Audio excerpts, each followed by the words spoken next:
Bismillahirrahmanirrahim. Assalamualaikum warahmatullahi wabarakatuh.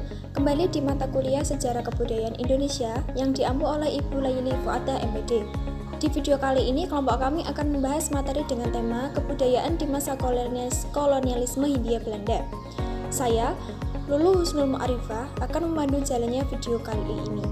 Sebelum masuk ke materi lebih lanjut, perkenalkan kami dari kelompok 8 yang beranggotakan 4 orang terdiri dari Rohmatun Khotimah 19109154, Lulu Husnul Mu'arifah 19109159, Sinka Oktaviana 19109161, Nur Ikrimatul Maula 19109178. Sebagai negara yang paling lama menjajah negara Indonesia, Belanda mulai memasuki wilayah Indonesia pada tahun 1596. Pada awalnya, Belanda mengetahui perjalanan ke wilayah Nusantara itu dari orang-orang Portugis dan peta yang ditemukan oleh Jan Huygens van Lieshoten. Ia adalah orang Belanda yang berhasil menemukan tempat-tempat di Nusantara yang banyak menghasilkan rempah-rempah. Maka, pada tahun 1595, Belanda mulai melakukan pelayarannya ke wilayah Indonesia yang dipimpin oleh Cornelis de Houtman dan Pieter de Keyser melalui rute yang ditempuh oleh bangsa Portugis.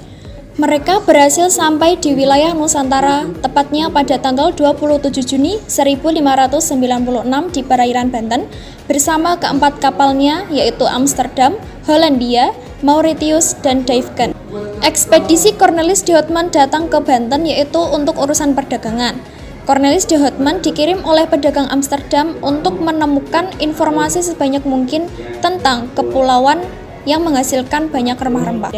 Keberhasilan Cornelis de Houtman ini membuka jalan bagi ekspedisi selanjutnya yang berujung praktik kolonialisme di Nusantara.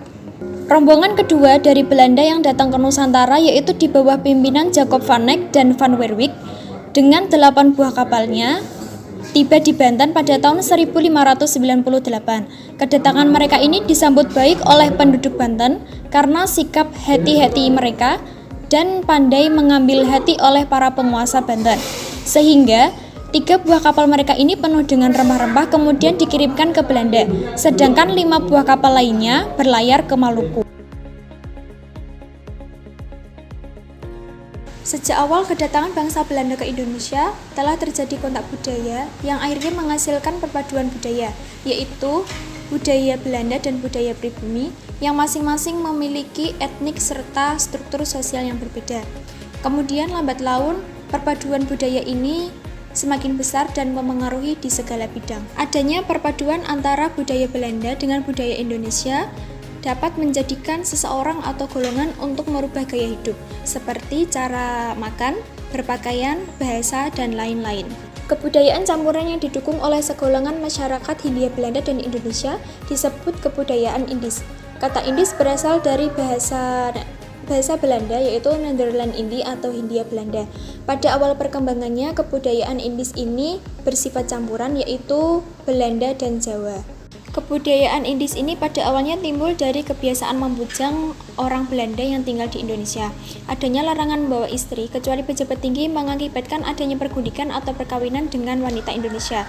Namun prototip dari kebudayaan ini tumbuh akibat laki-laki Eropa yang mengambil gundik para pembantu rumah tangga wanita Indonesia atau disebut nyai yang kemudian membentuk sebuah keluarga. Golongan orang Eropa yang terdiri dari Indo-Eropa atau biasa disebut Eurasia inilah yang pada awalnya melahirkan kebudayaan Indis. Budaya Indis berasal dari orang-orang Eropa yang kurang berada dan orang-orang Indonesia yang memiliki sedikit pendidikan. Mereka memiliki gagasan untuk menyaingi bahkan meniru agar tampak seperti orang elit atau golongan orang kaya kelas atas. Dalam perkembangannya, kebudayaan Indis selalu menyesuaikan keadaan. Mereka secara terus-menerus menerima sumbangan kebudayaan Indonesia dan kebudayaan Eropa. Pencampuran kebudayaan Indis ini dapat dilihat misalnya pemakaian perabot seperti kursi Eropa, meja, dan tempat tidur dengan bantal. Wanita Indis juga memakai sarung ditambahkan dengan overblouse warna putih, sedangkan laki-laki memakai piyama dan baju santung warna putih. Pada abad ke-19 merupakan puncaknya perkembangan kebudayaan Indis di Nusantara. Hal ini dapat dilihat dari meluasnya pengaruh barang-barang import mewah yang didatangkan dari barat. Selain itu, orang-orang kaya Indis juga diberikan kesempatan untuk menempuh pendidikan di universitas. Dalam kehidupan sehari-hari, mereka berkomunikasi dengan keluarga mereka menggunakan bahasa mereka sendiri, yaitu Indis Dutch, yang merupakan pencampuran bahasa Belanda dan kosakata Indonesia. Perkembangan kebudayaan Indis berakhir bersamaan dengan jatuhnya kekuasaan Belanda ke tangan Jepang. Budaya Indis yang mewah mengalami kemunduran ketika Perang Dunia Kedua berkecamuk dan melumpuhkan gaya hidup orang-orang Indis.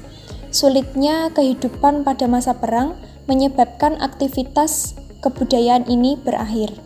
Lalu, apa pengaruh kedatangan Belanda ke Indonesia yang masih kita rasakan hingga sekarang? Pengaruh yang pertama yaitu arsitektur bangunan rumah. Bentuk bangunan tempat tinggal pemerintah Hindia Belanda yang memiliki corak bangunan Belanda dan rumah tradisional disebut arsitektur Indis. Arsitektur Indis mengalami masa kejayaan pada abad ke-20. Perkembangan arsitektur Indis ini tidak hanya terjadi di kota besar saja, tetapi juga di kota-kota kecil. Bangunan perkotaan, lingkungan taman kota, perumahan merupakan contoh akulturasi kebudayaan arsitektur Indis pada masa kolonial Hindia Belanda di Indonesia.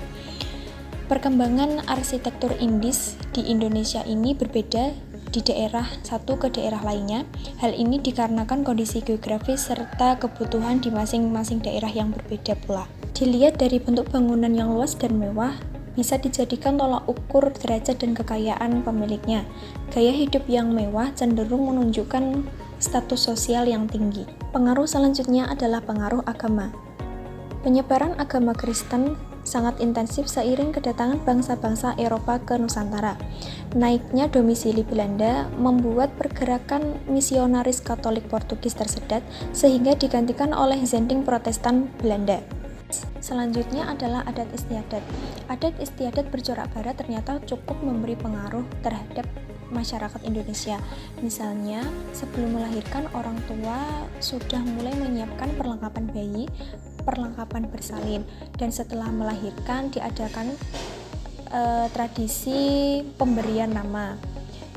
Di masa sekarang, tradisi tersebut masih dilakukan, bedanya yaitu di agama. Setiap bayi yang lahir di masing-masing agama diperlakukan sesuai agamanya. Ada juga upacara pernikahan. Upacara pernikahan ini sudah berlangsung pada masa VOC. Di masa sekarang, upacara pernikahan yang dilaksanakan pada abad ke-18 masih dilakukan di Indonesia. Misalnya, tradisi mempelai laki-laki yang mendatangi mempelai perempuan. Terus tradisi resepsi juga dilakukan di Indonesia di masa sekarang. Selanjutnya yaitu pengaruh di bidang hukum. Sebelumnya Indonesia menggunakan sistem hukum adat tradisional. Setelah Belanda datang ke Indonesia, berangsur-angsur digantikan dengan sistem hukum barat modern. Hal ini dapat dilihat dari sejumlah pasal-pasal, misalnya Kitab Undang-Undang Hukum Pidana dan Kitab Undang-Undang Hukum Perdata. Selain itu, terdapat istilah-istilah hukum yang masih menggunakan kosakata Belanda. Selanjutnya yaitu pengaruh di bidang sistem pemerintahan. Pemerintah Hindia Belanda meninggalkan sistem pemerintahan yang cukup baik sehingga dalam beberapa hal dicontoh oleh Indonesia. Sistem pemerintahan yang diwariskan oleh Belanda yaitu bersumber pada ajaran trias politika, yaitu pembagian lembaga legislatif, eksekutif, dan yudikatif. Selanjutnya yaitu di bidang pendidikan. Pengaruhnya di bidang pendidikan tampak dengan adanya gagasan untuk menyelenggarakan pendidikan modern, yaitu jenjang pendidikan SD, SMP, SMA, dan perguruan tinggi. Selanjutnya adalah pengaruh di bidang kuliner. Budaya makan dengan berbagai hidangan menu dalam satu meja makan biasa disebut dengan istilah Rijsttafel oleh kalangan keluarga Eropa, khususnya bangsa Belanda. Istilah Rijsttafel digunakan orang Belanda untuk menunjukkan kebiasaan makan nasi dari generasi ke generasi yang akhirnya menjadi budaya sendiri dalam ruang lingkup kehidupan orang-orang Belanda. Rijst sendiri berarti nasi atau beras yang sudah dimasak, sementara tafel selain bermakna meja juga bermakna kias untuk hidangan. Menu-menu populer yang banyak digemari masyarakat Hindia Belanda pada tahun 1900-an yaitu zwetsur, hotpot, roti, tart, puding, agar-agar, frikadellen atau perkedel, s'more, rolade, sup, beef stick, risoles, sate, dan aneka minuman es. Yang terakhir, di bidang kesenian. Unsur kebudayaan masyarakat Indis yang tampak di bidang kesenian dapat dilihat dari beberapa karya seni. Misalnya karya seni rupa berbentuk karya seni lukis, musik, jenis musiknya keroncong, alat musiknya tanjidor. Kemudian ada drama, contohnya film dan teater. Film yang pertama kali dibuat berjudul Lutung Kasarung. Bahasa, ada banyak sekali bahasa Belanda yang diserap ke dalam bahasa Jawa. Contohnya, winkel itu menjadi bengkel, handoek menjadi anduk, waskom menjadi baskom, dan lain.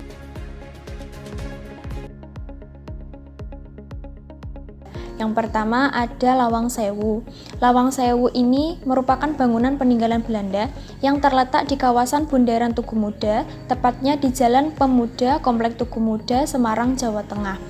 Lawang Sewu dibangun oleh NIS pada tahun 1904 dan diresmikan pada tahun 1907 sebagai kantor pusat administrasi kereta api milik NIS.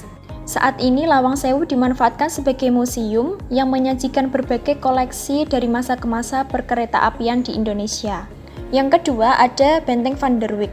Benteng Van der Wijk ini terletak di Desa Sidayu, Kecamatan Gombong, Kabupaten Kebumen, Jawa Tengah. Benteng Van der Wijk ini dibangun pada tahun 1818. Awalnya bukan benteng tetapi digunakan sebagai kantor kongsi dagang VOC yang kemudian beralih fungsi menjadi benteng pertahanan ketika Belanda melawan pejuang Yogyakarta. Yang ketiga ada Benteng Vredenburg. Benteng ini dibuat oleh pemerintah Hindia Belanda pada tahun 1760. Dulunya benteng ini digunakan untuk pertahanan militer. Yang keempat ada Museum Fathahillah, yaitu terletak di Jakarta Barat, dibangun oleh Gubernur Jenderal Jan Pieter Zoon pada tahun 1620. Dulunya bangunan ini digunakan sebagai balai kota. Yang kelima ada Benteng Spilwijk, terletak di Banten Lama. Benteng ini didirikan oleh pemerintah Belanda pada tahun 1684 dan dulunya digunakan sebagai markas VOC. Yang terakhir ada Benteng Van den Bosch, terletak di Ngawi, didirikan oleh Jenderal Van den Bosch pada tahun 1839. Tujuan utama didirikan benteng ini yaitu untuk menguasai jalur transportasi lewat air.